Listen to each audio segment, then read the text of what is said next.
नैना अनिश की गर्लफ्रेंड दोनों अपने दोस्त काजल और समीर के साथ कहीं घूमने का प्लान बनाते हैं, लेकिन कहाँ जाए किसी को समझ में नहीं आता।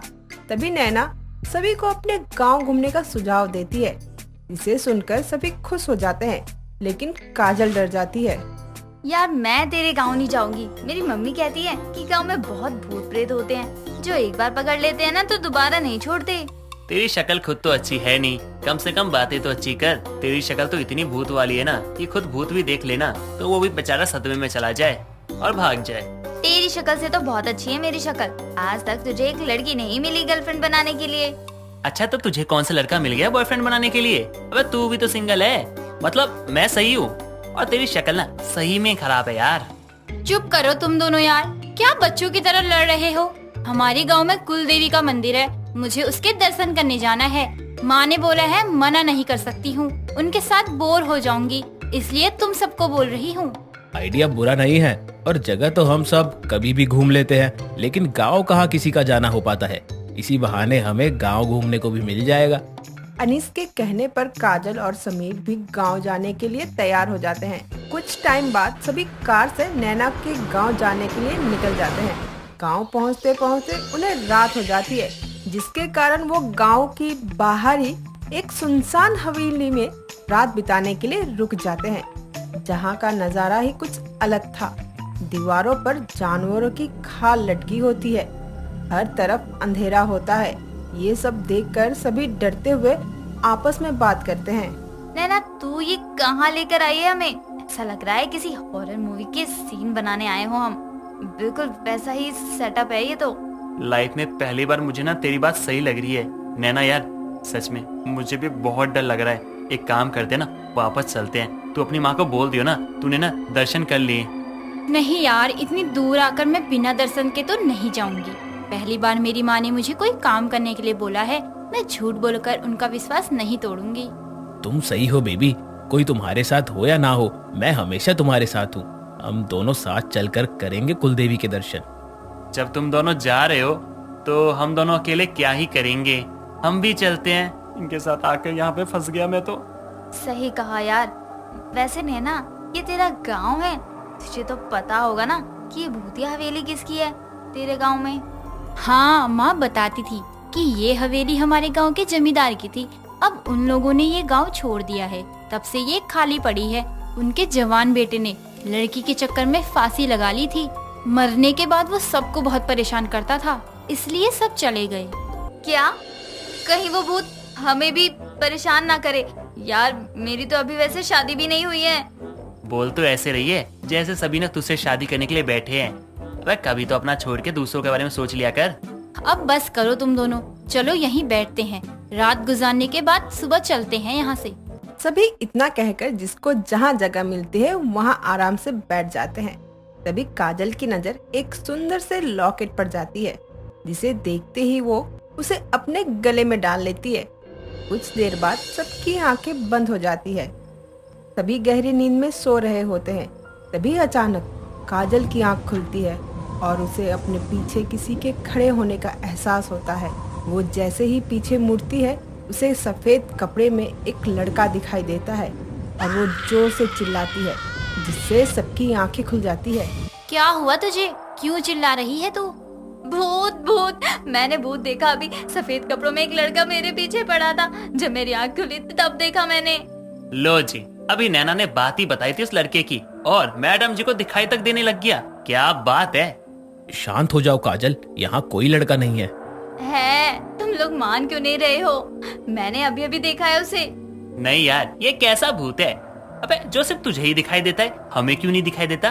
तुमसे क्या पर्सनल जान पहचान है उसकी? है? अरे अपने फेस से हाथ हटाओ और आंखें खोल के देखो, कोई भी नहीं यहाँ पे।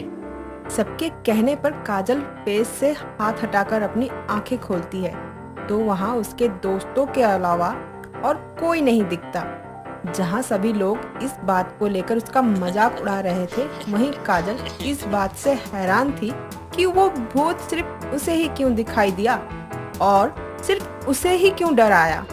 कुछ देर बाद सुबह हो जाती है और नैना सबके साथ अपने गांव पहुंचती है और अपनी दादी कल्याणी को गले लगा लेती है। दादी कैसी हैं आप? माँ ने आपको पहले ही बता दिया होगा कि हम आने वाले हैं। हाँ बिल्कुल, तो कब से तुम लोगों के आने की आस देख रही हूँ। कब से सोच रही थी कहाँ रह गए तुम लोग। दादी, ये हमें ना भूतिया हवेली दिखाने ले गई थी। हम लोग पूरी रात वहीं रुके थे। मैंने तो भूत भी देखा। क्या तुम लोग गांव के बाहर वाली हवेली में रुके थे? तुम लोगों को वहाँ नहीं रुकना चाहिए था। तुम लोग ठीक तो हो ना? हाँ दादी, हम सब ठीक हैं, बस थोड़ा थक गए हैं, आराम करना है, पूरी रात आराम नहीं कर पाए हैं। ठीक है, जाओ फ्रेश हो जाओ और आराम कर लो। कुछ देर बाद सभी वहाँ से चले जाते हैं। थोड़ी देर बाद सभी पूरा गांव अच्छे से घूमते हैं और रात में बैठकर एक साथ खाना खा रहे होते हैं। तभी काजल पानी लेने के लिए रसोई में आती है और उसे फिर से अपने पीछे किसी के होने का एहसास होता है। जैसे ही वो पीछे मुड़ती है, फिर सफेद कपड़े में उस लड़के को देखती है और जोर से चिल्लाती है, कौन हो तुम और सिर्फ मुझे ही क्यों नजर आ रहे हो?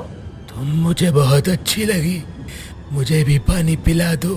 क्या तुम मुझसे शादी करोगी? उसके बाद मैं तुम्हें अपनी दुनिया में लेकर जाऊंगा। तुम्हारा दिमाग तो ठीक है।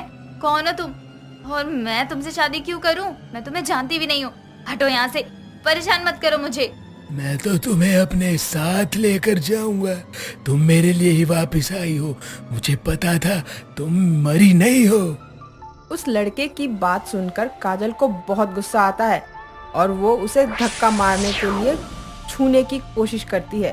वो गायब हो जाता है और उसे यकीन हो जाता है कि वो भूत ही है और उसके हाथों से पानी का जग छूट जाता है। उसकी आवाज सुनकर सभी वहाँ आ जाते हैं। क्या हुआ काजल, ठीक तो हो ना तुम? अनीश, ये लोग मेरी बात पर विश्वास नहीं कर रहे, लेकिन सच में मैंने भूत देखा है और पता नहीं कैसा भूत है। बोलता है तुमसे शादी करूंगा, अपने साथ लेकर जाऊंगा। ये तो बहुत अच्छी बात है। इंसान तो तुझे शादी करने से रहे, तेरे पास आते भी नहीं है। कम से कम भूत तो मिला। कर ले शादी, तेरी शादी हो जाएगी। मजाक मत करो यार, वो सच में परेशान है, वो बार बार झूठ थोड़ी ना बोलेगी। हाँ, अनीस ठीक कह रहा है, आगे कोई प्रॉब्लम हो उससे पहले हम यहाँ से निकल लेते हैं दर्शन करके। हाँ यार, तो सही कह रही है, वरना मैं तो गई। पता नहीं कैसा भूत है ये, जो जानबूझकर पीछे नहीं बल्कि शादी करने के पीछे पड़ा है। मुझे मेरे घर जाना है। काजल को परेशान देखकर अगले दिन सभी कुल देवी के दर्शन के लिए मंदिर जाते हैं। रास्ते में भीड़ होने की वजह से काजल अपने दोस्तों से बिछड़ जाती है और उन्हें ढूंढते हुए एक सुनसान ऊंची जगह पर पहुंचती है, जहां फिर से उसे वही भूत दिखाई देता है और वो भागने की कोशिश करती है, लेकिन वो जहां जहां जाती है उसके सामने वो भूत आकर खड़ा हो जाता है। मुझे जाने दो, मैंने तुम्हारा क्या बिगाड़ा है? मैं तुम्हें कहीं नहीं जाने दूंगा, मैं तुम्हें अपने साथ लेकर ही जाऊंगा। तुम भी तो मुझसे प्यार करती हो, तभी तो मेरी निशानी को अपने गले में डाल कर घूम रही हो। उस भूत की बात सुनकर उसे सारी बातें समझ में आ जाती है कि ये लॉकेट उसी लड़की का होगा जिससे ये प्यार करता है और इसी लॉकेट के कारण ये भूत भी उसके पीछे पड़ा है और वो उस लॉकेट को उतारने की बहुत कोशिश करती है, लेकिन उतरता नहीं। तभी वो भूत उसके पास आकर उसका हाथ पकड़कर अपने साथ ले जाने लगता है, जिस पर वो जोर जोर से चिल्लाने लगती है। तभी उसके दोस्त भी वहाँ आ जाते हैं, जिन्हें देखकर वो रोने लगती है।